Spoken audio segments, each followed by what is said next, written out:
Let's work on the rules for differentiation. So this is fairly important. This 3.3 and 3.4, chapter 3, section 3.3 and 3.4 are pretty hard. So you guys need to pay close attention, all right?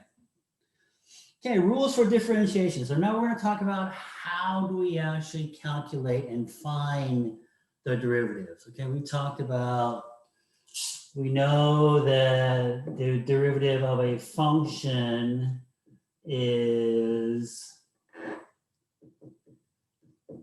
like this. Okay, so this is one of them, right? But anyway, this is how we calculate the derivative. However, when we actually calculate a derivative, we don't do this. We usually, there are special rules and ways to go around doing these things. So this is what we're going to talk about, okay? So we're going to talk about, so let's go ahead and do rule 1. Rule 1 says derivative of a constant function. Derivative of a constant function. So y is equal to 2, right? That's a constant function. So we have 2.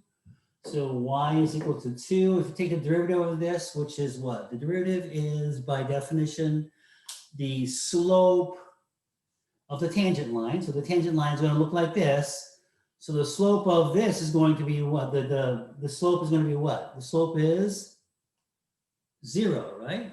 0, right? So any constant, whether it's y is equal to 100, y is equal to negative 10, whatever it may be, is going to be 0. So any constant, if you have a constant c, and you take the derivative of this, it's going to be 0.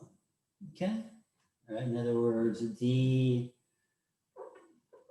of dx, a constant, is going to be equal to 0, right?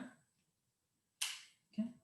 Next, we're going to talk about the power function. In other words, y is equal to x to the n.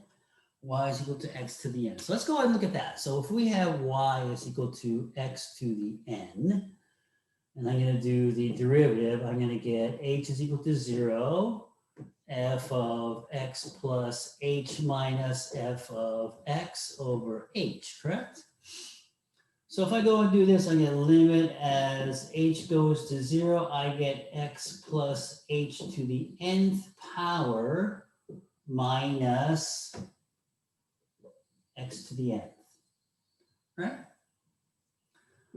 So now let's see if we can actually look at this. So if I take x plus h to the nth, let's say it's x plus h to the third power, right? It's going to be what? Limit as h goes to 0, I get x to the nth power, right? At the very top. And then the second term is going to be what? X to the n minus 1 h, right? With something in front here, something in front, okay? And then the next thing is going to have something in a constant here, and then x to the n minus second h squared, so on and so forth, until you come to h to the nth power, right? Because as this goes n minus 1, n minus 2, this goes 1, 2, 3, 4, all the way up to h to the nth, right? And at the end, you're going to have minus x to the nth over h. And if you think about it, this makes sense, because let's say we're doing x to the third power minus x to the third. It was x to the third 3x squared h plus 3x h squared plus h cubed minus x to the third, right? This is how we did this. And it was going to be this, right? Over h, where this guy and this guy would go away. And then all the h's will kind of one go down one each, right? And then the h's will go to 0, so these all went away, and all you had left was this guy here. Or it's going to be the same thing here, right? Because this guy and this guy is going to go away, and these are all going to contain h. This one's going to have one h, and all the other ones are going to have some sort of h in here. And all those h's are going to go to 0. So everything here goes to 0 because it contains an h after you get rid of the h here. And all you're going to have left here is x to the n minus 1 and this constant here. okay? And the way we found this constant is what? I don't know if you guys remember this, but it was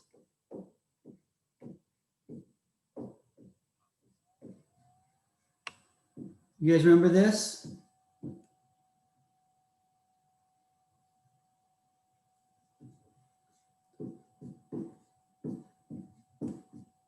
Well, what is this called? Anybody remember this? Pascal's triangle? You remember Pascal's triangle? No? Vaguely. This constant here is n choose 1. This is n choose 1 here, okay? N combination n of 1, okay? Does anybody remember how to calculate that?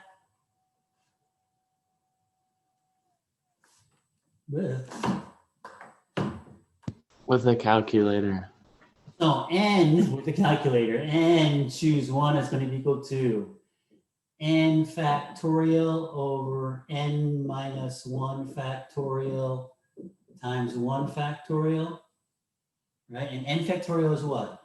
N times n minus 1 times n minus 2 all the way down to 1, right? And then this is n1 minus n minus 1 factorial. This starts at n minus 1, n minus 2, all the way down to 1. So these all cancel out, and all you have left is going to be this guy. So this actually is equal to 1. So this is going to be n x to the n minus 1. Okay. So in other words, if I took the derivative of x to the cube, if I took the derivative of this, I'm going to get n, which is n is 3, and get 3 x to the 2 power here, right? The second power. And I just showed you that, right? It was 3x squared, right? Okay. So by the same token, if I had x to the 5th, if I take the derivative of x to the 5th, what am I going to get? Anybody? 5x to the 4th. 5x to the 4th. Okay. If I took the derivative of x, what am I going to get? What should I get? 1x to the 0, which was x to the 0? 1. 1. So it's going to be 1, which makes sense because if you go y is equal to x, that looks like this. This is a constant slope of 1, right? So the tangent line slope would be 1. Okay? X squared, if I took the derivative, is equal to what? Luke, what's the derivative of this? 2x. 2x, correct. It's going to be 2x. So the 2 is going to come down. I have x to the 1, so it's basically 2x, right? So here's the thing. So if I start with anybody tell me what is this? This is a cubic function, correct? Right? It's a cubic function. If I take derivative of a cubic function, what am I going to get? 3x to the 2nd. So you're going to get a what? That's a parabola, right? You're going to get a parabola. Oh, yeah. You're going to get a quadratic function, correct? If I take the derivative of a quadratic function, what am I going to get? I should get a line, right? If I take the derivative of ax squared plus bx plus c, right? If I take the derivative of this, y prime is going to be equal to 2ax. And then, well, I'm not going to tell you what's going to happen here. We'll go over that real quickly here. But you're going to get a 2ax. In other words, it's going to be a line, right? It's going to be a line. Okay, all right. So if you take the function, so if you take the derivative of a cubic function, it's going to be a parabola. If you take the derivative of a parabola, it's going to be a line. Okay, because you're going to go down in the powers 1 each, right? Because you're going to go from x to the n to the x to the n minus 1. Okay, so that is in rule 2, middle of page 118. Okay. And then rule 3, you have the constant multiple. So I can take the c out in front. So if I take the derivative of c times f of x, this is going to be the same as c d of f of x. Okay? All right, so I can pull the constant out. That's all that's saying. All right? Rule number 4, this makes sense, the sum and the difference rules. If I have two functions and I take the derivative of a function, of a sum function, it will be the same as if I took the derivative of the two different ones and added them together. So d of x, u plus or minus v is the same as du dx plus or minus dv dx. Or in other words, u plus or minus v prime is the same as u prime plus or minus v prime. Okay?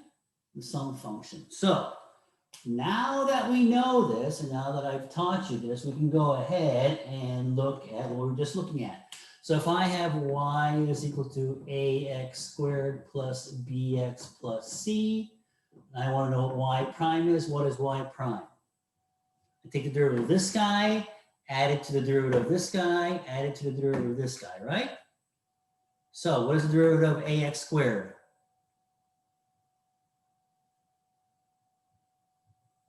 Eva?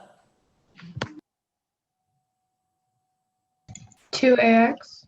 2ax plus, what is the derivative of bx? Kayla? Is it 1? You have the b, right? Yeah. You take the derivative of x, it becomes 1, but you still have the b, right? So Oh, okay. b. B. Okay, all right. Okay, so what's the derivative of c? Logan?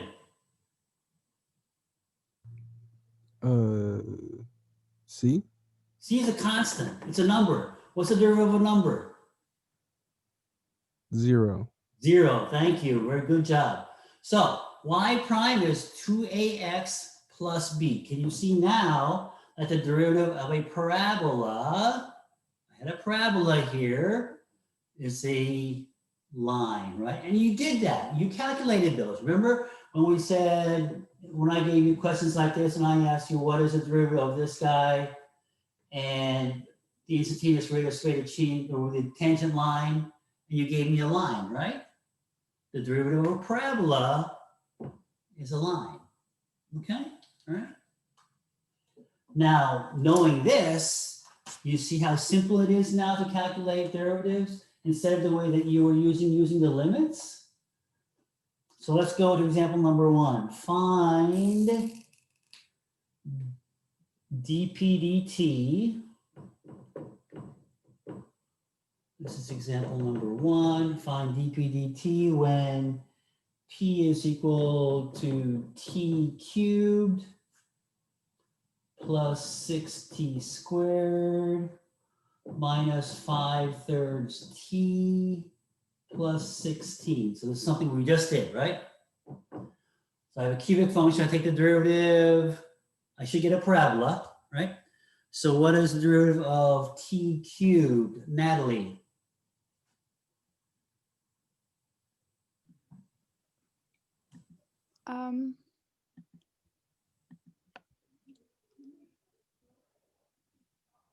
T cubed. What is it? What is the derivative of t cubed?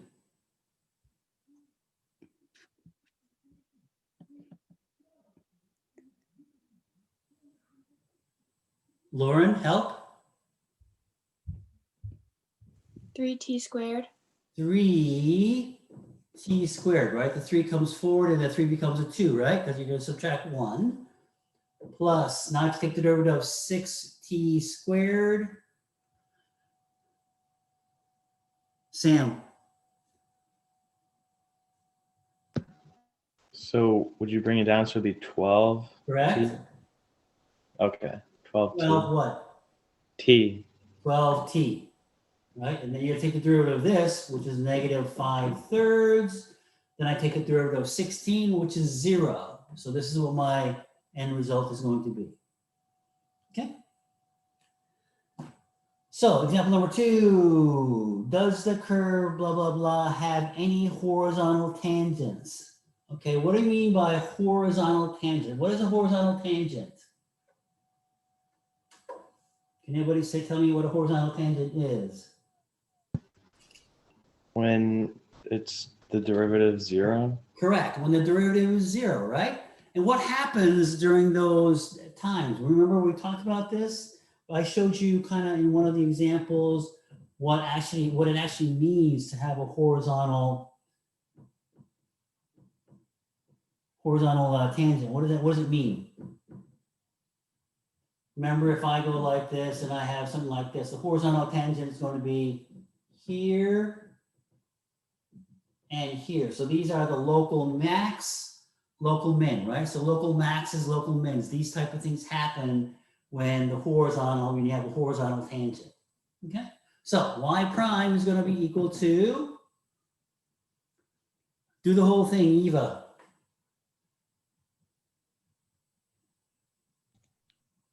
But it's just 4x to the third Correct? minus 4x. Minus 4x, right? And you have to set this equal to 0, right? You set this equal to 0, so what do you get? You're going to get x cubed minus x is equal to 0. So you're going to get x squared minus 1 is equal to 0. X plus 1, x minus 1 is equal to 0. So x is going to be equal to either plus or minus 1 or 0. Okay, which makes sense. You have 3 min or maxes, right? At 0, minus 1, and plus 1 because it's a quartic function, right? So the original function is going to look like this. So you're going to have 1 here, and 1 here, right? That's what you're looking at, right? Wait, how'd you get rid of the 4s? I just divided 4, Oh, right? Because now I'm solving an equation, right? I'm setting this equal to 0. And it's divided by 4. Okay, all right. So that's how you find horizontal tangents. Example number 3, it says, as can be seen in the viewing window, blah, blah, blah, the graph of has 3 horizontal tangents. At what points do these horizontal tangents occur? You would just go ahead and set your trace function and find out where the zeros occur, right? That's all they're saying there. So we'll just pass on that one and move to the next one. Okay, the next 2 are fairly important. Rule number 5, the product rule. So if I have 2 functions, u and v, and I take the derivative of the product, I'm going to get u prime v plus uv prime. Okay?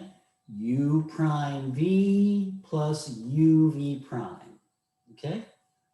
So, we are not going to go over the proof on that one. Let's go ahead and see if we can actually just run an example here. So example number 4, differentiate your product. Find f prime if